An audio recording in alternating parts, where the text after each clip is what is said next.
in the shadowed alleys of Milan, where the autumn fog clung to the cobblestone streets like a lover's reluctant embrace. Sofia Bianchi navigated the bustling crowd outside her office in the Brera district. The air was crisp, laced with the scent of roasting chestnuts from a nearby vendor, and the golden hues of falling leaves painted the sidewalks in a melancholic glow. She laughed with her coworkers, her voice a melodic trill that masked the weariness etched into her fine features. At 42, Sofia was the epitome of poised elegance. Dark hair swept into a chignon, a tailored coat hugging her frame, exuding the confidence of a woman who had clawed her way to the top of a family-run fashion house. But as she reached into her leather bag for her metro card, her fingers brushed something unfamiliar. A small velvet box. Her laughter faltered. Pulling it out, she opened it to reveal a diamond ring. Her husband's, the one he wore every day, inscribed with their initials. Tucked beside it was a folded note. Her heart stuttered as she unfolded it. The laughter ends here. I know everything. Your secrets, your betrayals. This ring is all that's left of us. Marco. Sofia's world tilted. The co-workers' chatter faded into a distant hum. She scanned the street, the Duomo's spires piercing the misty sky in the distance. But there was no sign of Marco. Panic clawed at her throat. How had this gotten into her bag? And what did he mean by everything? Marco Bianchi. They paced the dimly lit study of their ancestral villa in the hills outside Como. The lake's serene waters visible through the floor-to-ceiling windows, now shrouded in twilight. The room smelled of aged leather and faint cigar smoke, remnants of his father's era. At 45, Marco bore the weight of generations on his broad shoulders. The Bianchi family empire, built on textiles and fashion, passed down through blood and sweat. But the blood ran cold now, poisoned by secrets that had festered like an untreated wound. His motive for revenge wasn't born overnight. It rooted deep in the soil of generational trauma, in the betrayal that shattered his childhood. Marco's mother, Isabella, had been the family's matriarch.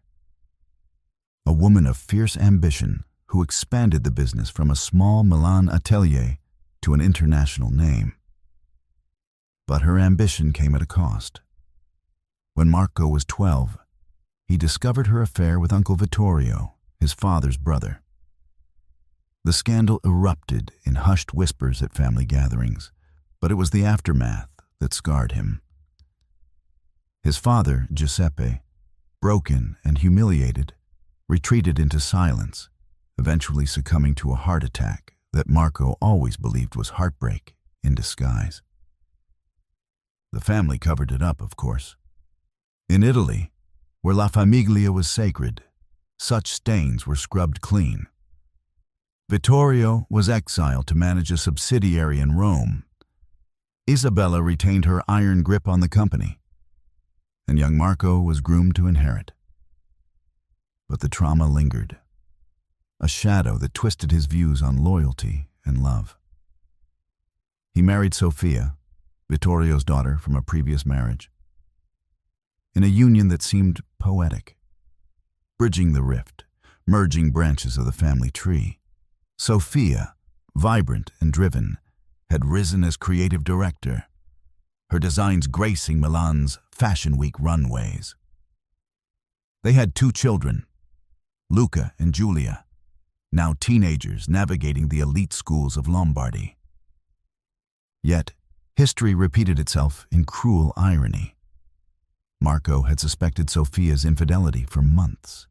Whispers from employees, late nights at the office, an unfamiliar cologne on her scarf. But confirmation came from an unlikely source.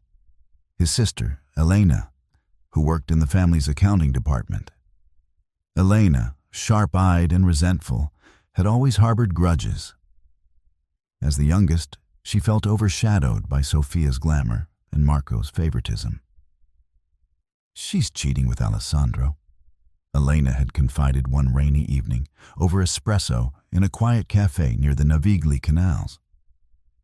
Alessandro was the family's longtime lawyer, a slick operator with a villa in Tuscany and a penchant for power plays. Marco's blood boiled. Alessandro wasn't just any man. He was Vittorio's protégé, the one who had helped cover up the old affair. This wasn't mere adultery. It was a resurrection of the past, a dagger twisted in the wound of his father's memory. Moral dilemmas plagued him. Should he confront Sofia directly, risking the family's public image? The Bianchi name was synonymous with Italian sophistication. A divorce scandal could unravel investor confidence, especially with the upcoming merger talks. Or should he protect the children, Luca's budding soccer career and Giulia's art studies, from the fallout? But revenge called louder than mercy. It was a slow burn, meticulously planned over weeks. Marco delved into the family's archives in the villa's basement, dusty ledgers revealing more secrets, embezzlement trails linking Vittorio and Alessandro, funds siphoned to offshore accounts. Isabella, now in her 70s and retired to a seaside home in Liguria, had known all along, her silence bought with shares. The power struggles within the family were labyrinthine. Elena's ambition to usurp Sofia's role, Vittorio's lingering influence from Rome, and Marco's own grip tightening like a vice. He began with subtle manipulations, anonymous tips to the board about irregularities in Sofia's department, planting doubts like seeds in fertile soil. He monitored her phone, a betrayal that gnawed at his conscience, but justified by the greater good, or so he told himself. The ring and note were the opening salvo, slipped into her bag during a family dinner the night before, where laughter masked the tension. The dinner had been at their Milan apartment, overlooking the Galleria Vittorio Emanuele, with crystal glasses clinking and osso buco steaming on plates. Sofia had been radiant, oblivious, while Marco's smile hid the storm. Sofia fled the office street, hailing a taxi to the villa. The drive wound through Milan's outskirts, past vineyards turning russet in the fall, the air heavy with impending rain. Her mind raced. Marco knew. But how much? The affair with Alessandro had started innocently, a shared glass of Chianti after a grueling negotiation, evolving into stolen moments in hotel rooms overlooking the Arno in Florence during business trips. Alessandro promised escape from Marco's brooding intensity, from the suffocating weight of family expectations. Sofia's own motivations were complex. Raised by Vittorio after her mother's death, she had inherited his ruthless streak, seeing the affair as a reclaiming of power in a marriage that felt like a merger more than love. Arriving at the villa, she burst into the study. "Marco, what is this?" She thrust the ring and note at him. He turned slowly from the window, his face a mask of controlled fury. "The truth, Sofia. You've been laughing behind my back, just like my mother did to my father." Her eyes widened. "This is about Isabella? After all these years?" "It's about patterns," he replied, voice low and intense. "Betrayals that echo through generations. You, Alessandro, Vittorio. It's all connected." She sank into a chair, the leather creaking under her. "It was a mistake. The pressure. The family always comes first, but I felt trapped." Marco's laugh was bitter. "Trapped? You've had everything. But now, you'll feel the cage close." Over the following weeks, the revenge unfolded like a cinematic thriller. each scene building tension in the misty Lombard landscapes. Marco enlisted Elena, whose depth revealed itself in quiet conversations by the lake. Elena confessed her own traumas, overlooked promotions, the shadow of their mother's favoritism toward Marco. "I want what's mine," she said, eyes gleaming in the firelight of the villa's hearth. Together, they fabricated evidence. Doctored emails suggesting Sofia and Alessandro's involvement in financial misconduct. Moral quandaries arose. Was Elena's motivation pure revenge or greed? Marco wrestled with it, nights spent wandering the fog-shrouded gardens, the chills seeping into his bones. Vittorio, summoned from Rome, arrived in a flurry of indignation. A family meeting convened in the villa's grand salon, adorned with Renaissance tapestries and crystal chandeliers. The atmosphere crackled with accusations.